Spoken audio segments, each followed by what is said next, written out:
Hello, Garland Nixon here, hanging out with Dr. Jim Kavanaugh, and we're going to talk about Ukraine and the absolute political and moral catastrophe that is Gaza. Let's talk.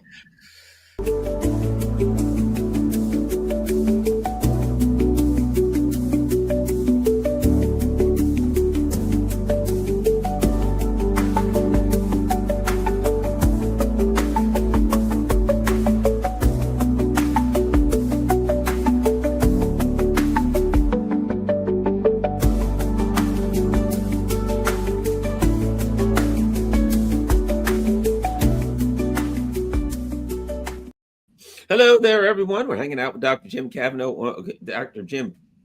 on a Saturday evening, and we have two.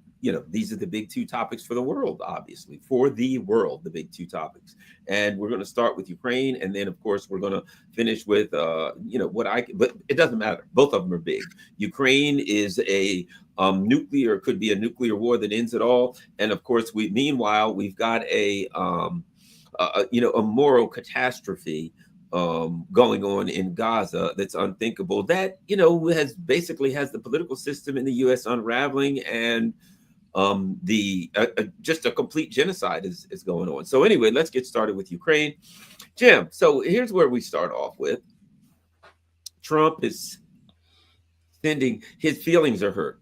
This is the narcissist. Oh, well, Medvedev said something to me that I don't like, so 2 nuclear subs. It wouldn't surprise me to vote, most likely, based on what I've seen, if no nuclear subs were sent. In the same way that Trump wrote a note before that said, take all the troops, you remember this, all the troops out of Syria and Iraq, and they ignored them.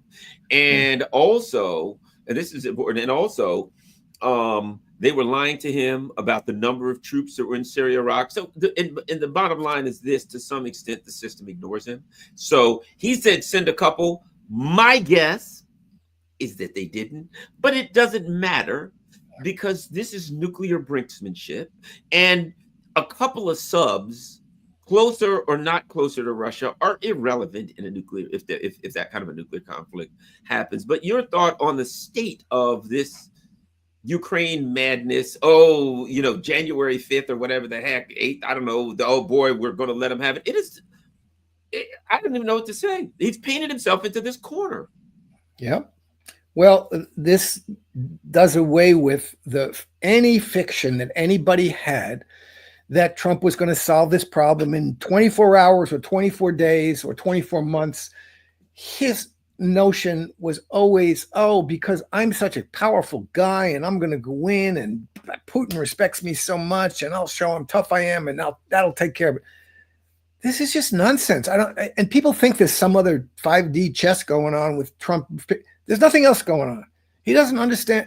He thinks the United States is all powerful, and he thinks he's all powerful. And he's really very weak. He gets pushed around. He doesn't have enough intellectual grounding for himself, and therefore he's pushed around by people around him who have intellectual programs and political programs, real programs, and want to do it. And that's the neocons in this case. And it's just a disaster. As you say, he got into a little, it's like high school. Medvedev said something nasty to him. So he said something back to nasty to Medvedev. And now because Medvedev said something nasty in a tweet, he's going to send nuclear submarines closer to Russia. What difference does it make? They're nuclear submarines with intercontinental ballistic missiles. They don't have to be close to Russia. They're on patrol all the time. Those missiles are always aimed at Russia. The Russians know it. They're not scared by this. Nobody's intimidated by this. And as you say, it's probably not happening. They have patrols that they do that are scheduled. They know what to do. They're not getting any closer to blowing up, to launching by being closer to Russia. These are intercontinental ballistic missiles that can be fired from anywhere practically in the world.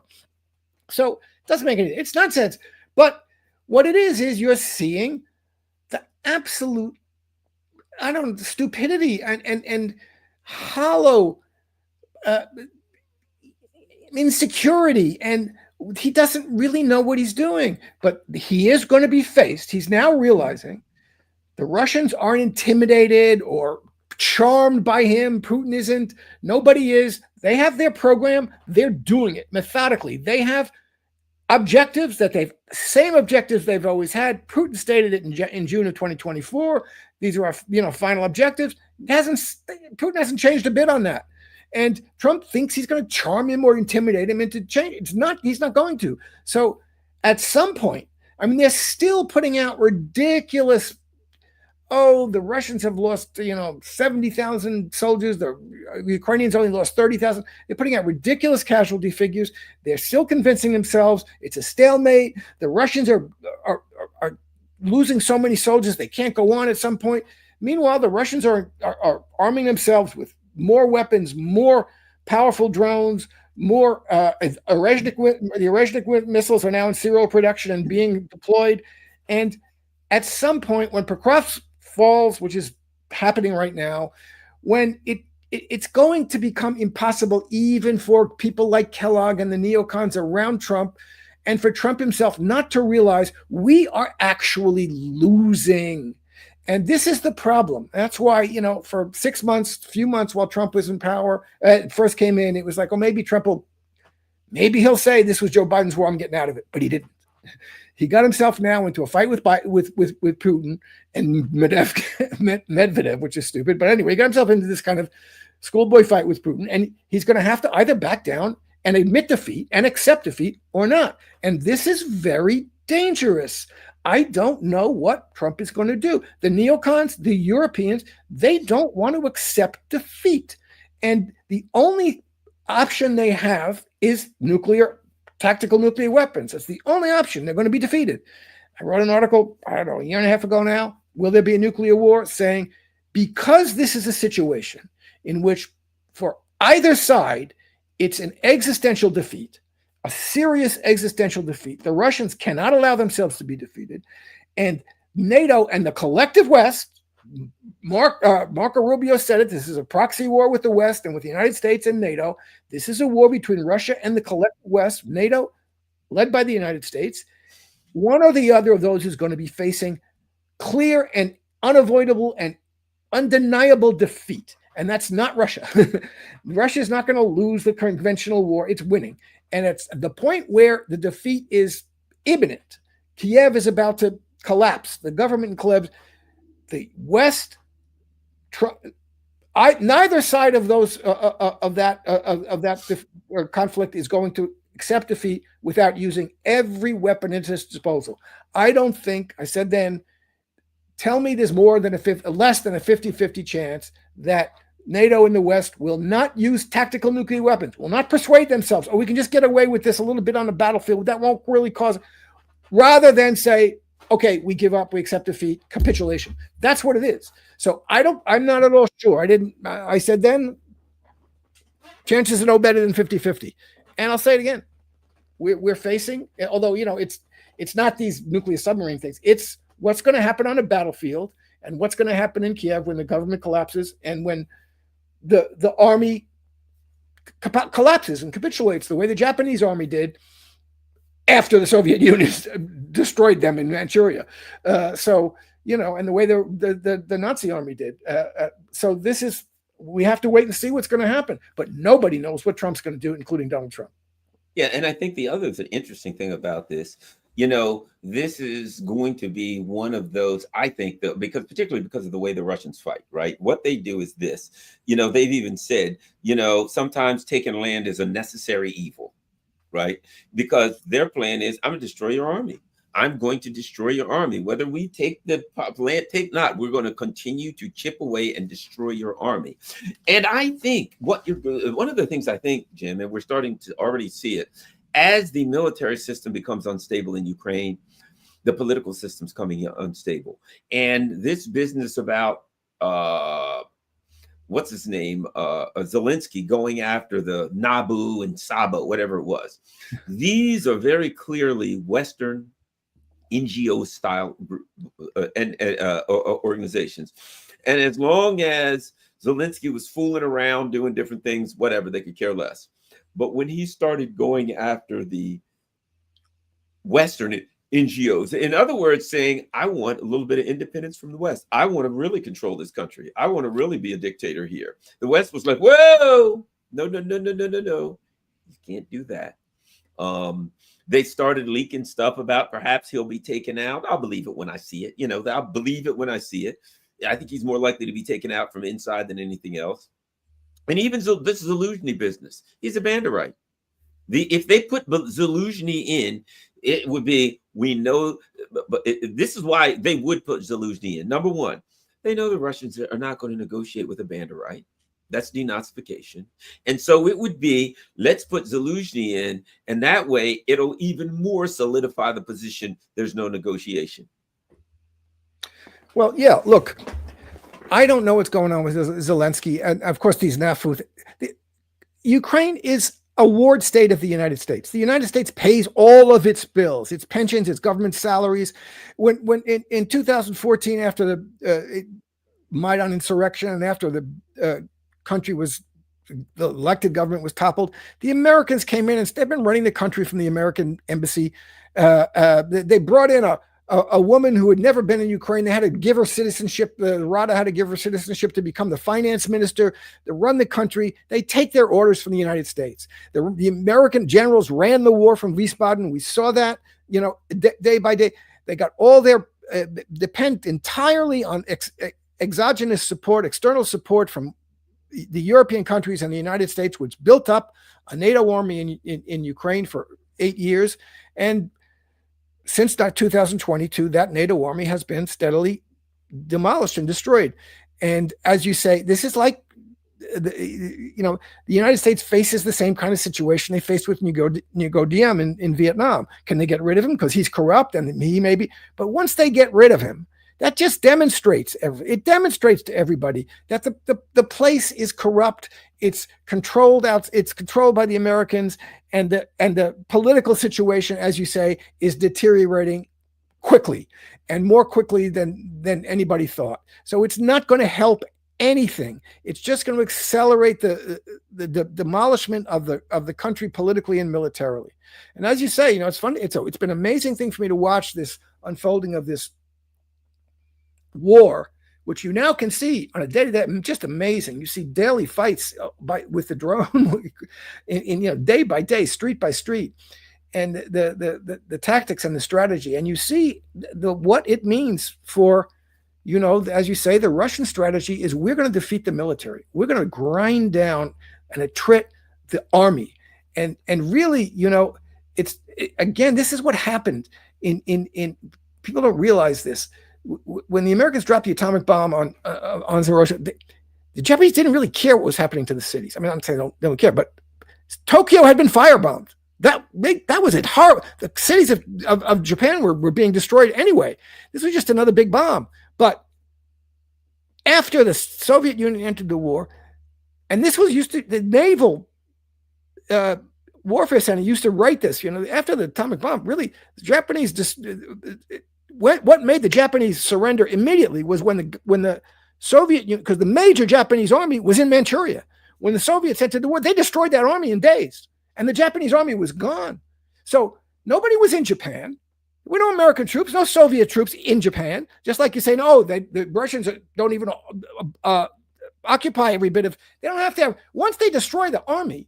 Once the Soviets destroyed the Japanese army, the Japan then knew if the Soviet Union comes in here, the emperor system is over. And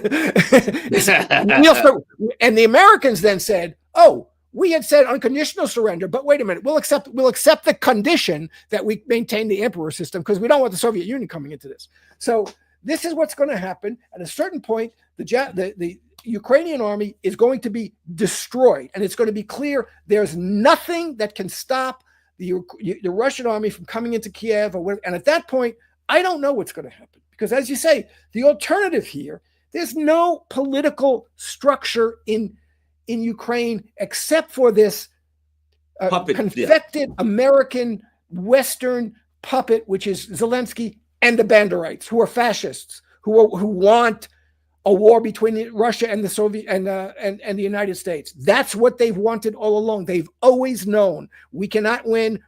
The purpose of this is to get the United States into this war and the West and NATO and to fight Russia on behalf of not Ukraine, but on behalf of the fascist agenda. And that's what they want.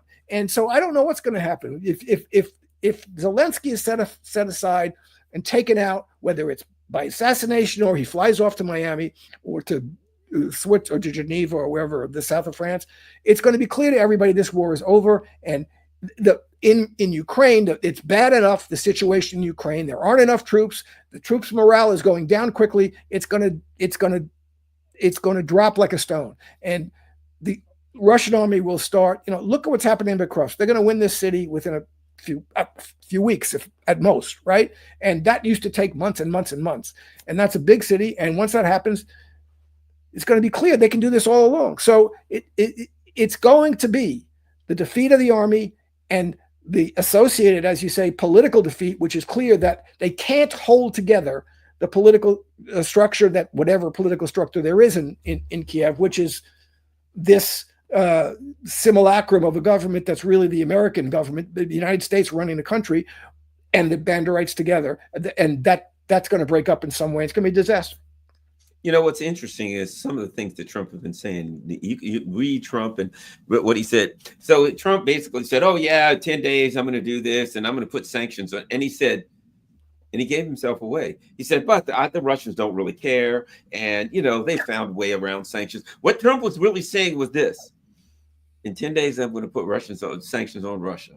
But I know that it's a waste of time. He said that, well, the Russians don't really care, and they've become really good at finding their way around sanctions. He admitted what he's really saying is this: I don't want to do this. I'm painted into a corner. I know it's a waste of time, but I'm getting so much heat from all of these senators who are saying, we got to do this, we got to do that. And there's another thing. So now the Senate's coming together. We've got to give $55 billion to, so now Trump, who said, oh my God, Zelensky's a con man. Biden's giving him all this money. This is stupid. And he was right. Well, he wasn't right that this was the con man, but he was right in saying we shouldn't be spending all of this money. It should be spent here. They pushed him into a corner when MAGA's pissed about a lot of things. And now they're saying we got to have $55 billion. And here's the truth of that matter. What they're saying is Ukraine aid. Most of that money ain't even going for weapons because they ain't got them anyway. They actually, as you said, they pay every street sweeper, every policeman, every fireman. They pay the pensions. They buy Ukraine is bankrupt. And now they're saying we have to have money because in a couple months, the people ain't going to get their pension. What are we going to do then? They're in the streets now. This thing's falling apart. So now Trump is being pushed into a corner where that $55 billion, if MAGA is not mad enough, so he's losing any grip that he had on his base is just drifting away. The other thing that he said, we're going to get to this. Recently, apparently, it's been reported that he said to one of his donors, well, my people hate Israel now. Yeah. So I think he at least has an intuitive connection enough to his base to know he's losing them. But there's nothing he can do about it because there's nothing he can do because he don't work for them. That was all a fraud. Yeah. Well, that's becoming clear. I hope it's becoming clear it is becoming clear to at least some of the MAGA base. There is an element of the MAGA base that's a cult of personality. You see how dangerous and how kind of senseless the cult of personality is. This guy, and again, the Democrats built him up into this strong, dangerous character they just didn't let him say what he was going to do because he has nothing to say. They turned him into a martyr who was the object of a witch hunt. It was true. It was totally fake. This Russiagate baloney, and everything about it. They changed laws to try and put him in prison for 90 years for stuff that everybody does, and that made him an anti-establishment hero that he isn't. He's just he's an entitled rich man who has certain kind of, ability to talk in a way that sounds like, oh, I'm telling it like it is, which is just baloney. He's telling it what he's thinking, which is half, he's just uninformed. He's a completely uninformed person. He's not interested in being, he thinks he's the one, his personal charm or charisma or strength, because he thinks he's strong, is going to win the day. And it's just not. So there's the level, the portion of the MAGA base, which is just, allied to him as a cult of personality in a way that some people were allied to Obama because, a lot of people say, oh, he's a young black man. He's so smart. This guy's going to save us. Obama's, he's for us. He's a real telling it like it is guy and blah, blah. This is just baloney. And this is going to, but the other people, the many, many people who were fooled by the Democrats telling them this guy's anti-establishment. He's going to take us out of Ukraine. He's going to undermine the whole Western order, and he's going to change everything. They said, no, he's not. He's doing everything that, all the promises that he made about Ukraine, about Epstein, about I'm not going to cut Social Security or Medicare. I'm going to cut, but they're going to see the effects on their taxes, on their health insurance bills, on their, on the Medicaid, which is 50 million people in the United States, and they're working class people in red states. This is a disaster. So, and he doesn't even understand it. And unless people, I said that. I'm saying all the time now, we said it about the Democrats. I say to my Democrat friends, don't sit here and tell me, you argued with me until the last day. Joe Biden, he's not really non-compos mentis. He's just got a cold or he slept badly. This went on for years. You were told, it was obvious that Joe Biden was a fool and was incompetent. It was obvious. And what you have to do now is not say, oh, I didn't know, but now I recognize. No, what you have to do now is say to yourself, why did I allow myself to be fooled about something that was so obvious that people told me and that not only did I not believe it, but I attacked anybody who said it. You have to come to grips with what you went through, why you went along with that crap. And I say to the MAGA base now, you have to come to grips with this. It was always clear that Donald Trump was a fool, that he wasn't really going to do these things. You can't believe he's going to solve the Ukraine war in one day. It was always clear that he didn't understand, that he was a narcissist and he was insecure. And if you didn't see that, it's not because nobody told you. You have to come to grips with the fact that you were fooled and you had a mindset that allowed you to be fooled. Do you think that the Democrats really think that Donald Trump was set up by Russia and recruited by? None of them thought that. Clapper and Brennan and Pelosi and Chuck Schumer, they didn't believe that. They didn't, and they knew. They did not know that Joe Biden was out of it. They knew that. They fooled you. That was what they were doing. And Trump and the people around him, close to him, know that he's a fool. He's incompetent in another kind of way. And they've been fooling you about that for years. And I tell you, I say the Democrats help him by saying, this is such a powerful, strong guy. We got to be afraid of him. Because they never let him say what he's going to say. Now you see what he's doing. It was kind of clear to a lot of us of that. And, you got to take it, to yourself, as the Democrats should be doing, those Democrats constituents, what was it in me that allowed myself to be fooled by this and to think this was a solution to something? It's not. Donald Trump is a solution to nothing. And that really wasn't hard to see. So we all have to recognize the fools we've been and not, now I recognize it. So let's just forget about the fact that I didn't recognize it. No, you have to take account for yourself, not for my purpose, not apologizing to anybody, but you went along with this. And where's it get you? And where are we going from here? Who's the next Obama or the next Donald Trump? This is what we're in for unless we start taking account of all this crap and the game that these people are playing with us. Let me go one further on this. There's something else we got to come to grips with that's even bigger. Look, the key was there when Biden was, wandering around soiling himself in front of the Pope and things of that nature, right? And it was, I saw, did you see that video where they were like at a church or something and people were clapping and they were all clapping and everybody was clapping and Biden was like this. His mouth, and he's going, and then he give some little speech where he forget everybody's name and couldn't remember Obama's name, anything, get his wife's name mixed up with somebody else. And then his wife mixed up with his sister. Yeah, and then at the end, he tried to shake hands with the Invisible Man. Yeah. He gave him, okay, here's my point. He wasn't in charge of a damn thing. It's obvious that this guy wasn't in charge of anything, right? Okay. What do we learn about the system? When Donald Trump comes in, he ain't in charge of a damn thing. There's can he do some things, some tariffs or stuff like that? But if the system didn't want him to do it, they kill him or throw him out, right? But when he said, "Oh, I'm going to do this, that in Ukraine," he doesn't have the authority to do that.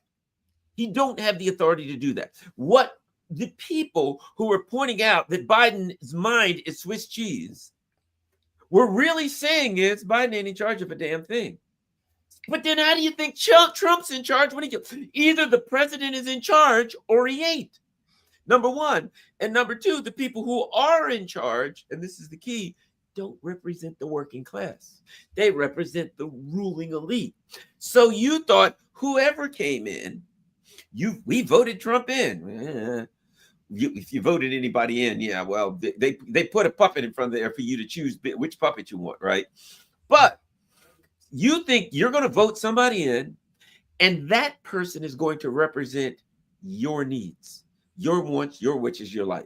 And what they hopefully have learned, I'm not sure that they have, is whoever goes in, Trump said, "I'm here for you." But now you're like, "Hey, we don't like what's going on in Gaza." Too bad. He goes and talks to his donors and says, "Hey, guys, hey, people that I really work for, the schmucks down here are pissed at you." That's what he did. When he said to one of his donors, "Hey, they're mad at Israel." He didn't say, "I'm going to do something different because they're mad at Israel. I'm going to change the policy for mad at Israel." He was instructing his masters, his donors, his funders.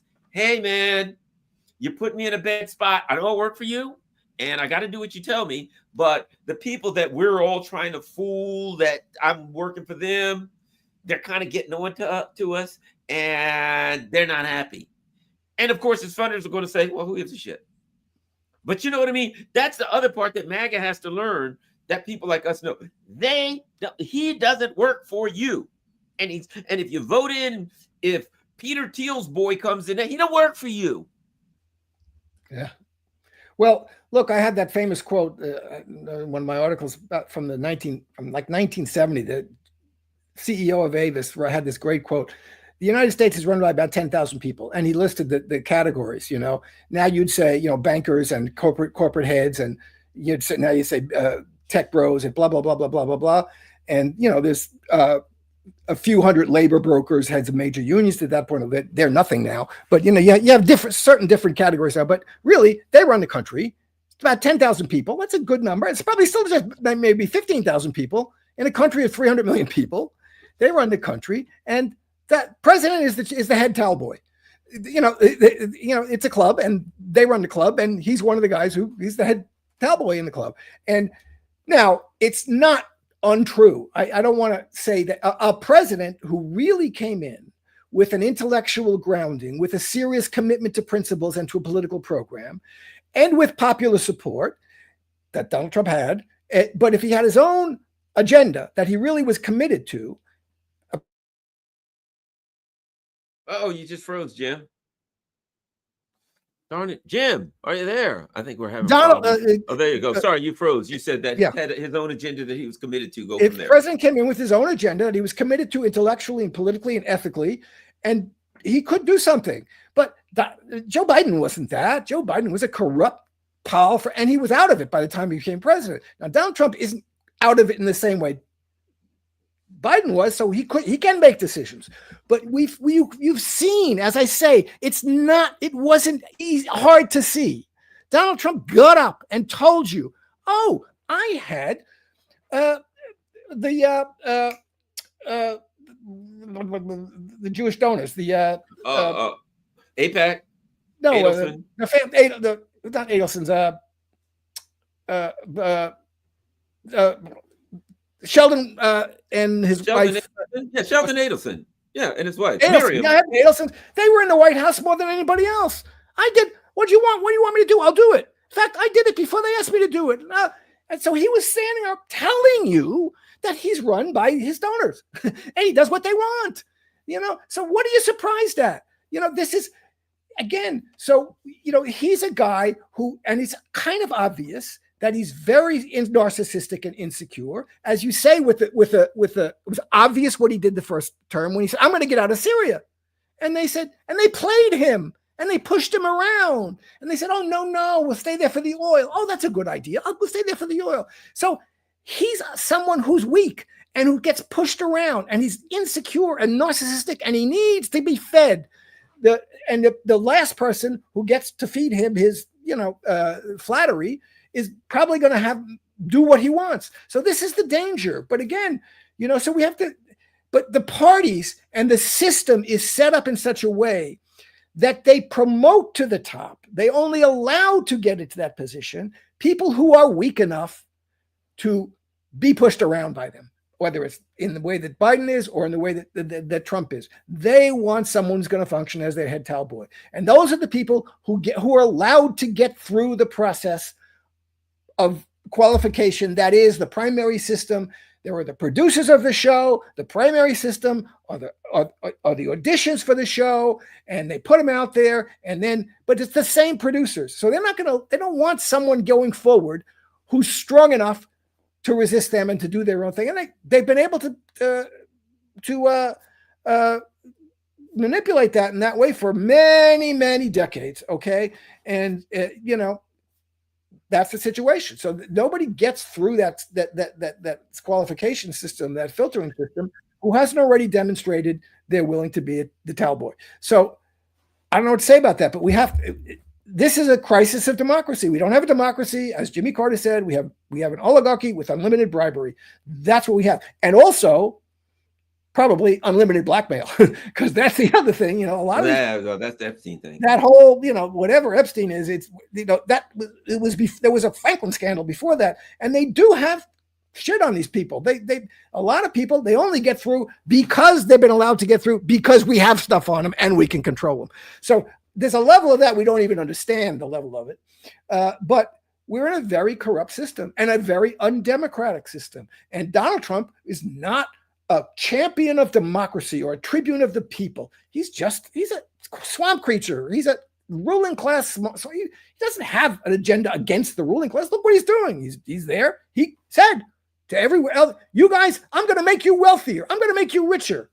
He's not going to bring working class jobs back. He's not going to raise the minimum wage. He's not going to give you the social benefits you deserve, the pensions you deserve. He's going to cut it all. The health care you deserve. He's going to make his pals, the people he hangs around with, a lot of whom are Zionist New York real estate people, and therefore they're great people. I know that, so I'm going to do what they want to do.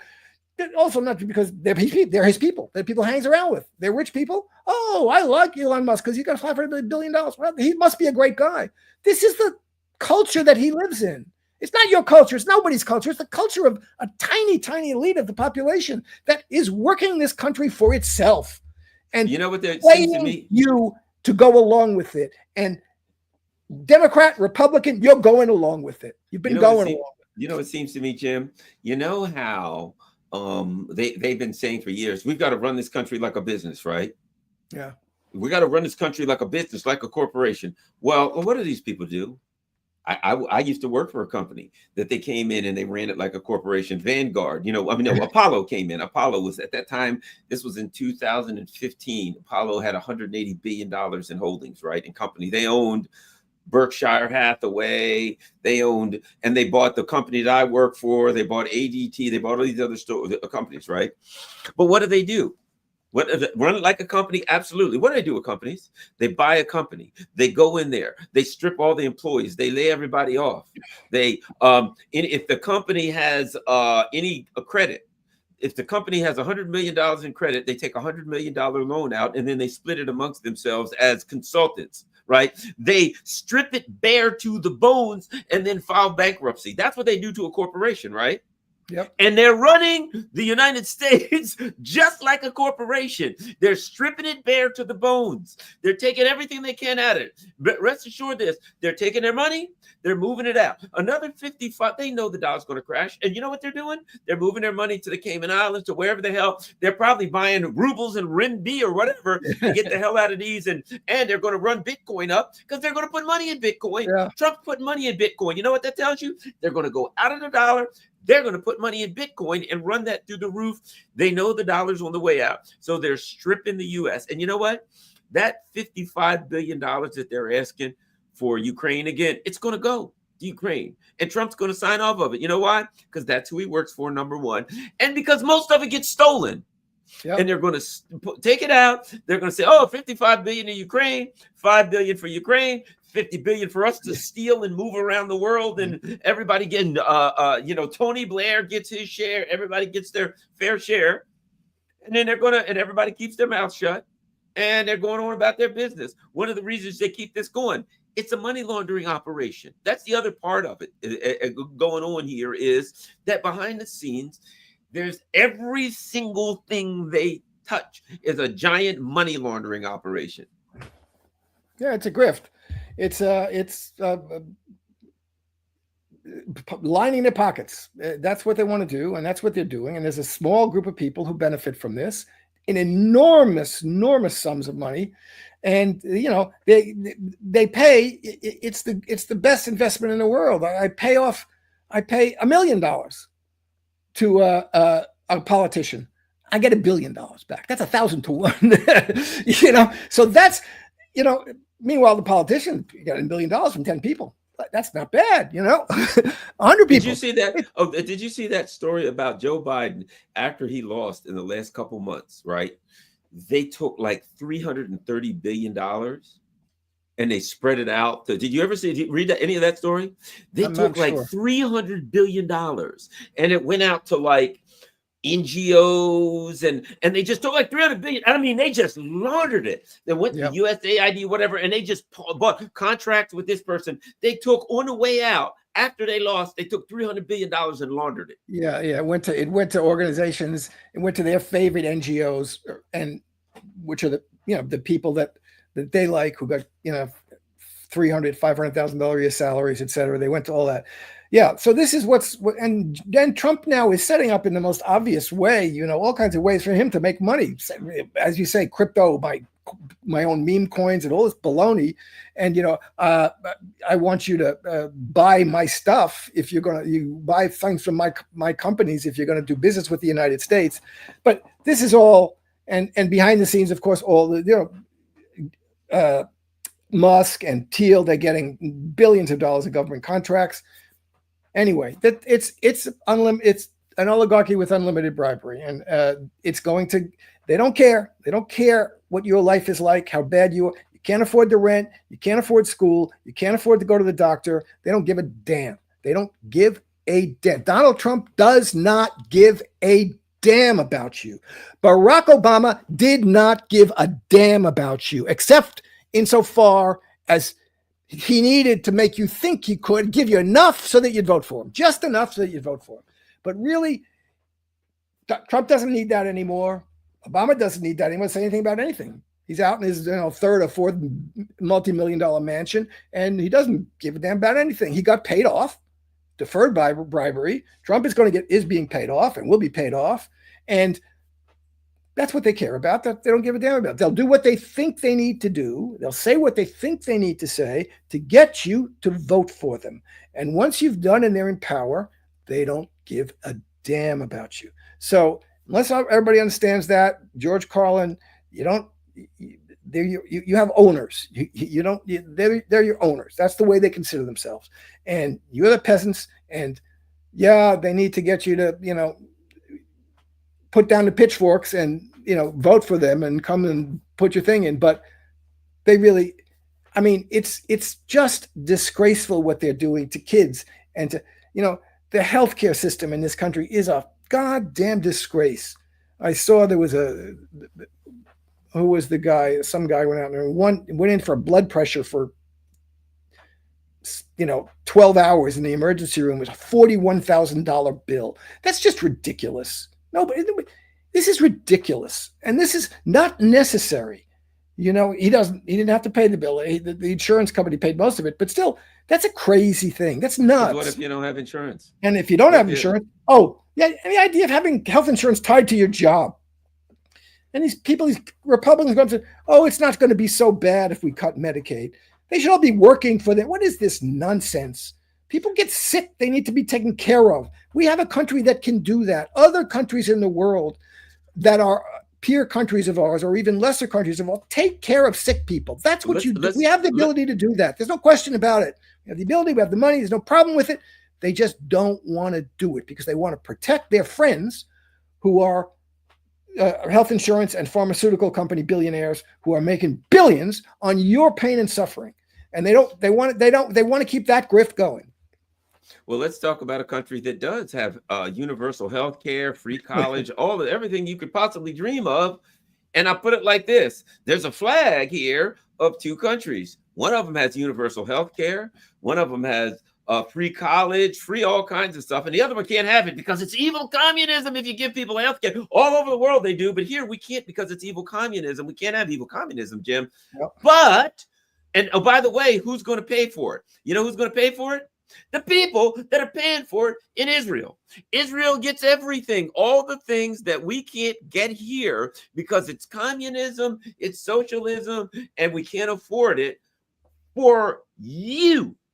We can afford it for Israel. Unlimited money for Israel. Meanwhile, I got to look every day, go online and see children in diapers starving to death. Hundreds of people every day. I got to watch them drop bombs, a tent of refugees because their houses have been blown up. A tent city, they're all sitting there hoping for some food, which they don't have, hoping for some water, which they don't have, no electricity, no nothing, living in a tent city in the elements, and they drop a bomb and burn them alive. And then this guy, Tony Aguiar, who was interviewed by Tucker Carlson. I listened to this guy, and the guy's like, oh my God, I've never seen anything like it. They're just shooting people. They're mowing people down. When they try to direct people, no, go this way. Instead of saying, hey, make a right and go this way, they shoot at them to direct them which way to go. It's what I'm seeing in Israel, occupied Palestine, I'm going to call it, is the most evil, brutal, open thing that you could imagine in humanity. And I got to watch AOC and Bernie. They won't call Marjorie Taylor Greene will call it a genocide. AOC and Bernie won't. Yeah. Look, this is horrible. It is the crime of the century. If you had said 25 months ago, this is what's going to happen, people would say, no, they'd never let that to happen. The world will never allow that to happen. This is what's happening. And it's happening before our eyes. It's the deliberate murder of children, the deliberate starvation of children, doctors going in to Gaza, and the Israelis take from the doctors personal, you can't bring infant formula in. They take it from them. The doctors go, why can't I bring infant formula in? That is deliberate starvation of children. That infant formula is going nowhere but feeding an infant. It's not going to Hamas. You can't make an excuse for refusing to allow infant formula in. There's no excuse. You are doing that because you want to kill children, infants. That is your decision. You're telling the world we are deciding deliberately to kill the infants of Gaza. And as you say, that Aguilar testimony was just horrific. And the kid comes up to him, thanks him in English, kisses his face for food that he had to pick up off the ground. It wasn't about the Aguilar said, this wasn't a meal that we gave him. He didn't come with a box with the meal. He came with some packets of food that had been fallen on the ground that picked up. And he came to us. He came to me, kissed my hand and took my face and kissed it and said, thank you in English, and then walked away. And because the Israelis have this policy, as you say, and he said, why don't you put a sign up there saying turn left? They go, no, we prefer to shoot at them. We shoot at the ground and over their heads, but of course they hit half of them. We prepare to shoot at them to make them, like cattle to run the right way. He sees this same kid who just kissed him on the face and thanked him being shot by the Israelis. So this is horrible. This is a crime against humanity of the likes of which we have not seen since the Nazis. The Israelis are today's Nazis. There's no question about it. And the United States of America is part of it. They are part of the fascist axis with Israel. This has to do with the fact that the political and media and culture class in the United States has committed itself to Zionism from the moment that the Zionist donors came onto a train, Harry Truman's campaign train, with a paper bag with $1 million or $2 million in it, according to Ted Kennedy's or John Kennedy's brother-in-law, Stephen Smith, one of the Kennedy family. That despite the fact that the State Department and the American Foreign Policy Establishment were telling Truman, you can't recognize this. This is bad. It's going to come back to haunt us.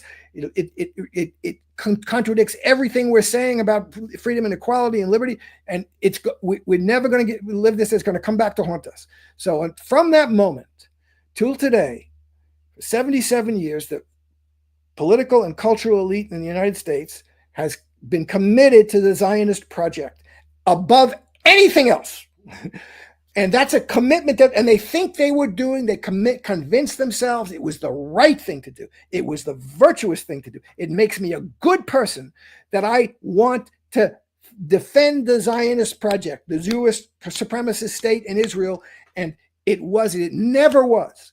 Bill Clinton, who was excoriated for avoiding the draft in Vietnam, gets up and says, I would take a gun and fight and die for Israel. And nobody says that's crazy. Nancy Pelosi says the Capitol burned down. We'll still be standing with Israel. And that's exactly what's happening. The country is going down because you're standing with Israel. You're standing with the Zionist project. It took what happened since October 7th for Americans to start saying, yeah, this whole Zionist enterprise is bullshit. It's racism, colonialism, vicious colonial slaughter of the highest order. It was in 1948. What you're seeing now is what they did in 1948 to expel and exterminate 80% of the Palestinian population in Green Line Israel. And the people who are in Gaza are people who were expelled from, most of them, 70% of them are families who were expelled then during that extermination and expulsion. And now they're doing it. They're continuing that project. And they want to put an end to it. They want to finish it by finishing off the Palestinians. And the American political and cultural elite has been completely entwined in that and committed to that and thinking it's a wonderful thing. Now, cannot anymore convince yourself this is a virtuous thing that I do by siding with these people. No, it's not. You're siding with Nazi fascism. And if you don't, and colonialism, with the colonial order in Belgium with Leopoldian colonialism. This is what you're doing. You're making the American support for that goes away. Israel goes away. That's the fact. And that's what has to happen. The American support, we have to push it, and not everybody should be ashamed of this. Now they're saying, many of them, the liberals are, Zionists saying, now I see it's genocide. No. It's just like I was saying before. It was obvious before. It always was, and it was obvious that it was. And we told you that it was. So if you're saying now I see it, you got to be able to be willing to say, how is it? Why is it that I couldn't acknowledge that before? And I have to change myself, what it is that prevented me from acknowledging that before. This always was genocide. Since 1948, it was ethnic cleansing, genocide, colonialist supremacism and violence, exterminationist policy, and that's what it always was, and that's what it is. Now we're going to turn against it, and that means you want the Zionist project to end. You want it to be defeated. I don't want none of this Bernie stuff. I just want the Netanyahu government to go away so we can have a nice. There are no liberal Zionists in Israel. They're all in the West. You're not the Israelis. No, they despise the Americans. They hold them in contempt.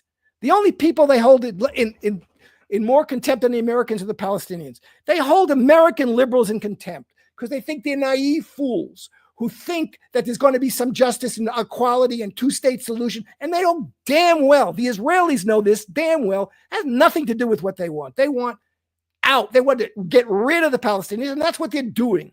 And they want to keep the foolish, the American Western liberals and Western liberals fooled into thinking, there's some way we're going to get Israel to be a liberal democratic state and a colonialist state at the same time. No, you're not. They know it.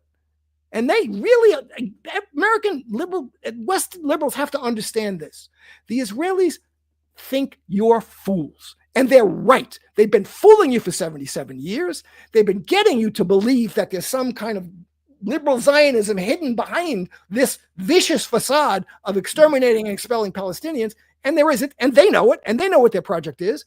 And this is the point. Americans think they're being virtuous and good because, oh, the Jews had such a terrible time with the Holocaust. We got to let them do anything they want. This is baloney.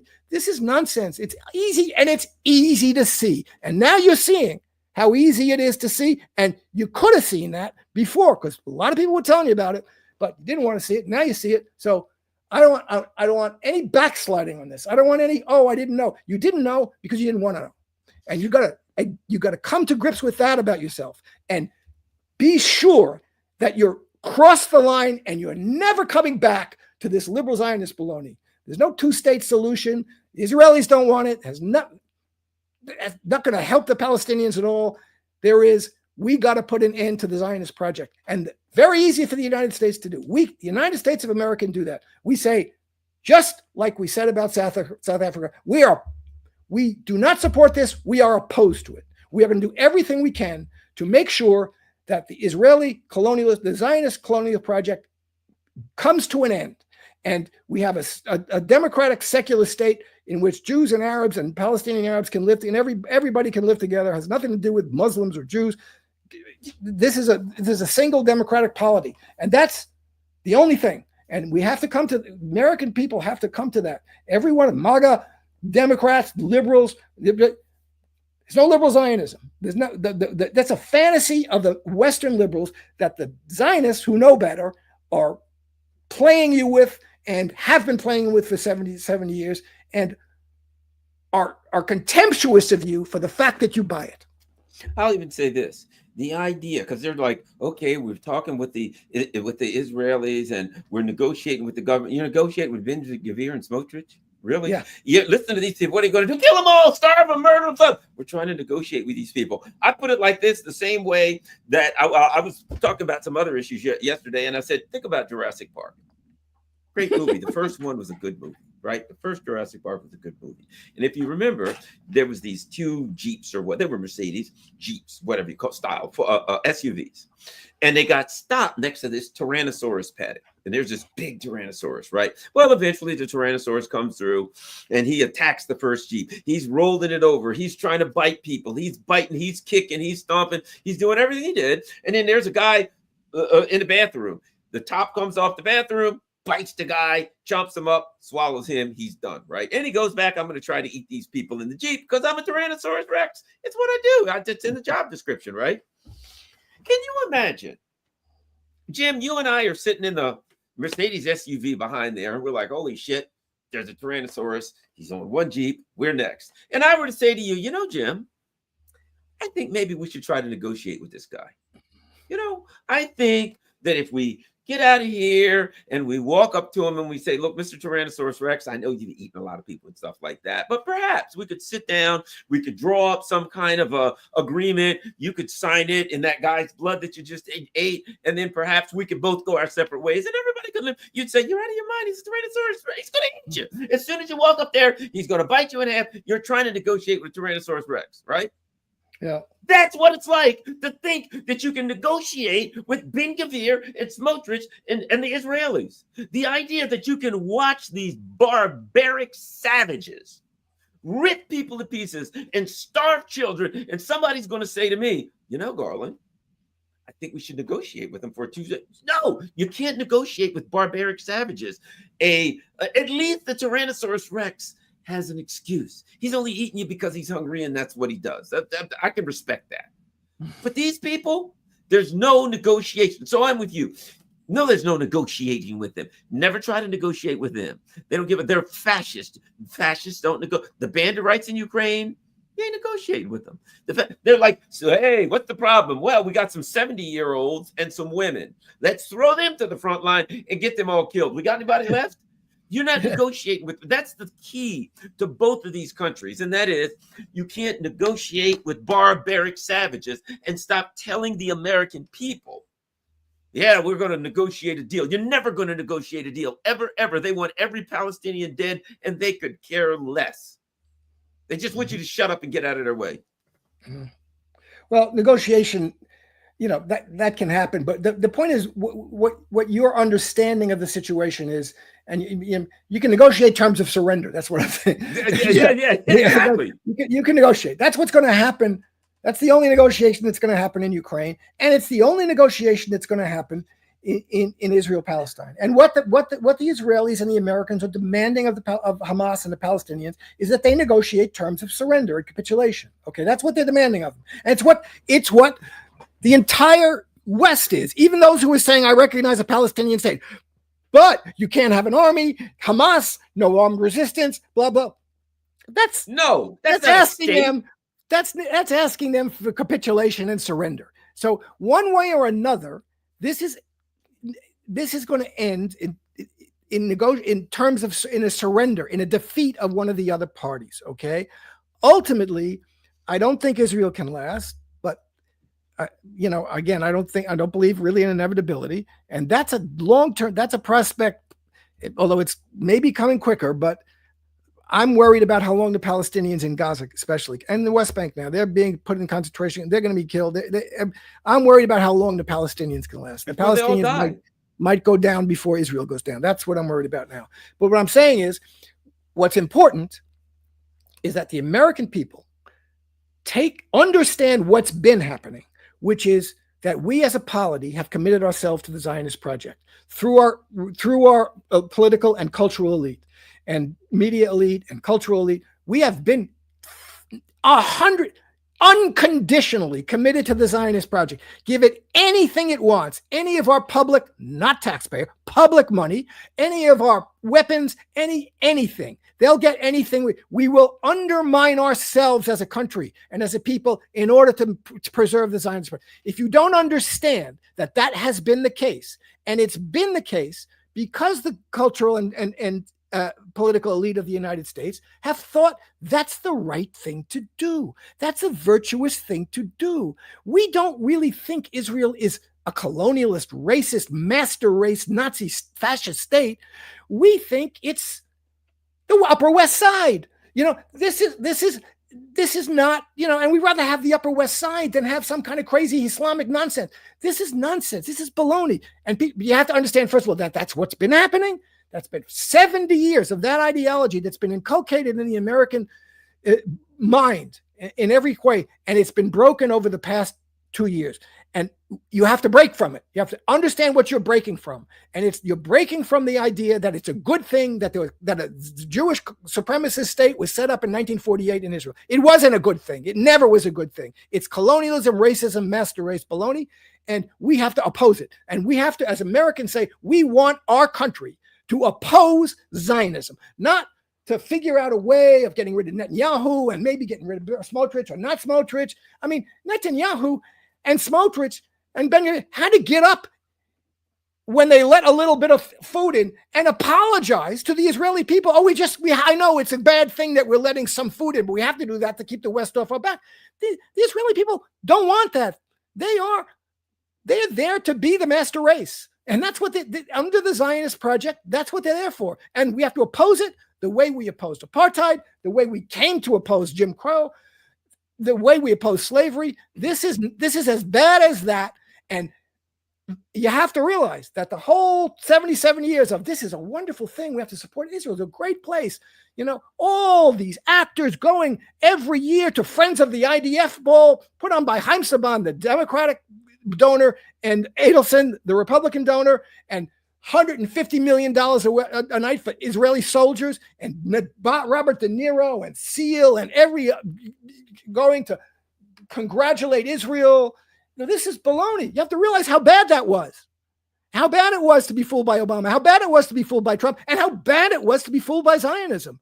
And that's the worst of it all. That's worse ultimately than a particular person like Trump or Obama. But you have to realize how bad it was and break from it and go against it. We have to oppose Zionism. We are here as Americans to say the United States government has to take a position that opposes Zionism. And we're far from that politically. Far from it. And clearly this government is 150% Zionist and is throwing people out of the country, making people going through people's social media, normal tourists who come into the country to see if they have anything pro-Zionist or pro-Palestinian. I mean, this is nonsense. So we're far from it. We may not be that far from it in time, but we're far from it we have to be adamant about it. And there are more and more people on the right and the left, like Marjorie Taylor Greene and Candace Owens and Tucker, who are saying, wait a minute, this is baloney. This does nothing for us. And the people on the left have to be adamant about this. Bernie Sanders, no. Bullshit. No two-state stuff. No, I don't want to say the word genocide, because you say the word genocide about everything else. Bernie Sanders is supporting the Zionist project. That's what he doesn't want to do. He doesn't want to say there's something wrong with the Zionist project. There's only something wrong with Netanyahu's government. No, there's something wrong with the Zionist project. If you're not willing to say that and understand that, you're an enemy on this topic, on this issue, and on the worst crime against humanity of the century. You're an enemy on that. So that's what you have to. We have to start being really aggressive but clear with ourselves about that, about the fools we've been as a country, about the fools, about the villains that the people who run this country are for maintaining this, and they're not going to fool us anymore, and we have to make them pay for it. You shouldn't vote for anybody who's in favor of returning to slavery. You shouldn't vote for anybody who's in favor of Jim Crow, whether they have a good tax policy or a good health care policy. That's a kind of a deal breaker. You know, if you want to have return to Jim Crow, I'm not going to vote for you. You want to continue to support the Zionist project, I don't want to vote for you. That's something that's a deal breaker. That's Nazi fascist master race baloney, and committing the United States to be the guarantor of that militarily and financially and in every way? Absolutely not. If you're committed to that, get the hell out of my way. I don't want to have anything to do with you.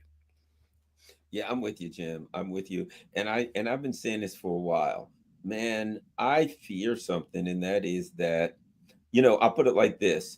I had someone who was once a friend, who, a Jewish couple who were once a friend, who I actually worked with on this organization that was a Middle East peace organization years ago, right?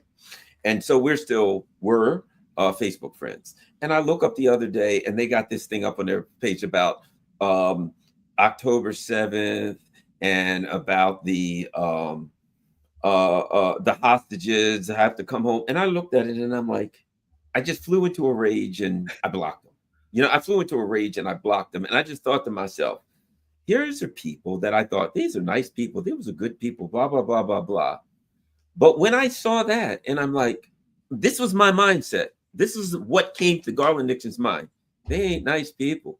They ain't good people. You know what I mean? And I know them, and I knew their families, and they kid and this and that and all. And if you met them on the street and went to their home and had dinner, these are great. But it was, in my mind, how do you justify? I'll put it to you like this.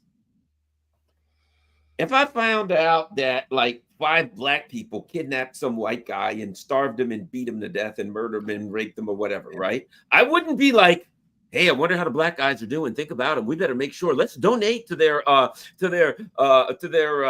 defense fund, and we got to make sure they're okay because, hey, they've been through a lot. I'd be like, just because they're my tribe or my group or something, I'm not going to be like, well, let's look out for these guys. They're like me.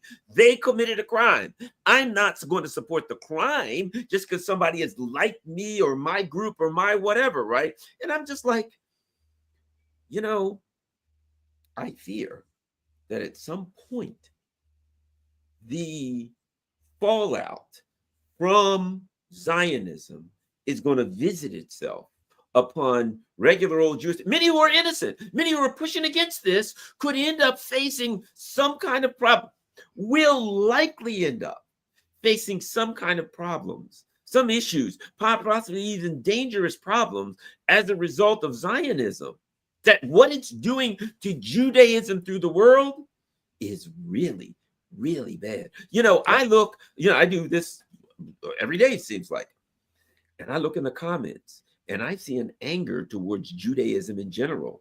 I mean, a fury that isn't just a Zionism that I didn't see before this. And it's rising and it's boiling. And as our economy crashes, which our neoliberal capitalists root to, they're gonna look for somebody to blame. Yep. They're gonna look for somebody to be mad at. Yep. And they're gonna find somebody, and they got a ready-made group. You know what I'm saying? I can see this thing going really, really bad. I got mad, and I'm a nice guy. I'm a black guy. I've been called the N-word. I've seen racist stuff in my life. I'm a person who's going to oppose racism. But I got furious and blocked them over this. And I had all kind of contradictory thoughts going on in my mind. And I'm a nice guy who opposes any kind of discrimination. Everybody ain't like that, Jim. This is going to be a bad and very dangerous situation. Nobody wants to talk about that, but that's a reality. Yeah, the due dissidence guys have been very good about that. Keaton Weiss and Russell Dabula, who are both Jewish guys. And, this is, first of all, Israel is not a safe haven for Jews. This is the most dangerous place in the world for Jews. The worst but secondly, the push to identify Zionism with Judaism is terrible. If you are saying that to be a Jew necessitates supporting this kind of master race, colonialist, racist bullshit, then you are endangering Judaism because anybody who, it's like saying, if I want to, being a white person, that's what the Afrikaners wanted to say. Being a white person, I have to support apartheid. Well, if I buy into that, if the white world as a whole, most white people in the world go along with that, then you got a problem. And a lot of people are going to start hating you because you're white. If you say, I have to support this because I'm white, then guess what? The people who are suffering from that oppression are going to say, I don't like you because you're white. And you better understand that. So if you tell me white people have to support apartheid, then I don't like white people. You know what I mean? That's what you're going to get. So this is really changing now. I just saw today, Zohran Mamdani is winning the Jewish vote in New York. Yes, among Jews below 45, 67%. Okay. Clear anti-Zionist position. The young Jews have understood, I was brought up thinking this was just a natural part of being Jewish. That's exactly what's wrong. And I thought, blah, blah, blah. And now I understand this is not the Judaism that I want. This is something else. I'm not going to go along with this. So this is changing in the United States. And we have to be absolutely firm about that. No, anybody who tries to pass a law saying anti-Zionism is the same as anti-Semitism is a son of a bitch and should be excoriated. And we have to make it so that Zionism becomes a target of social shaming, the way racism is. The way you should be as ashamed of saying I'm a Zionist as you are of saying I'm a racist. I believe that white people are superior to black people, or the tall people are superior to short people. It's racism. It's master race theory, and if you're not, you should be made to feel ashamed of that. Nothing wrong with ideological dominant ideology that makes people uncomfortable saying things that are horrific. And being a Zionist is horrific. It's master race colonialism.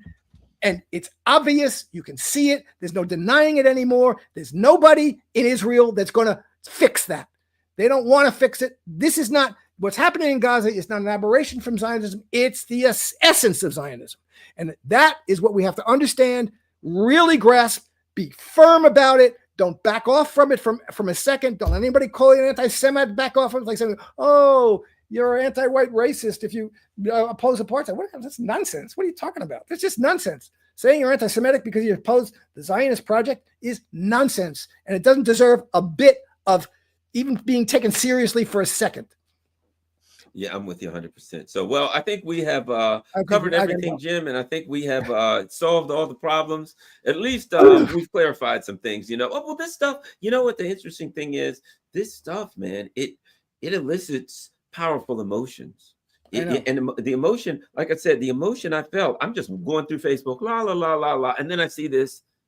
Oh, yes, we freed the hostages, pray for the hostages that were taken on October 7th. I flew into a rage. Yeah. I don't fly into rages. I flew into a rage. I lost it. I went berserk. And then I just blocked them or something like that. I wrote something like, it's a bizarre Nazi cult or something like that. And I blocked them. And I was furious. It is eliciting emotions, and that's dangerous. But at any rate, Jim, tell everybody where they can find you online. Please go to my Substack. Subscribe to my Substack, free or I'd love it if you paid subscriber. I'm on Twitter at @thepolemicist_. Always great to be with you, Garland. Have fun talking with you. And I wish we were solving everything. We're getting mad at the right things. Let's put it that way. Yeah, well, I certainly, you know what? I guess we're getting it out. And you know what? I like the chat. I love the chat. The chat is very important for this reason, because if you turn on the mainstream media, you just can watch it. Here, when we do this, people are in the chat. They're talking to each other, they're commenting, they're being part of it. So I think that is important. I think that's one of the reasons that social media is so important, because of the chat. And there are a lot of people, from what I've seen in the chat, they don't even know what the hell we're talking about. They're so busy in their own conversations. I think there's people that enjoy the chat more than anything else, that they just watch this for the chat. And you know what I say? Good, enjoy it. Maybe you can watch it later. Thanks a lot. All right, everybody, we're out. Bye-bye. All right, Jim. There we go.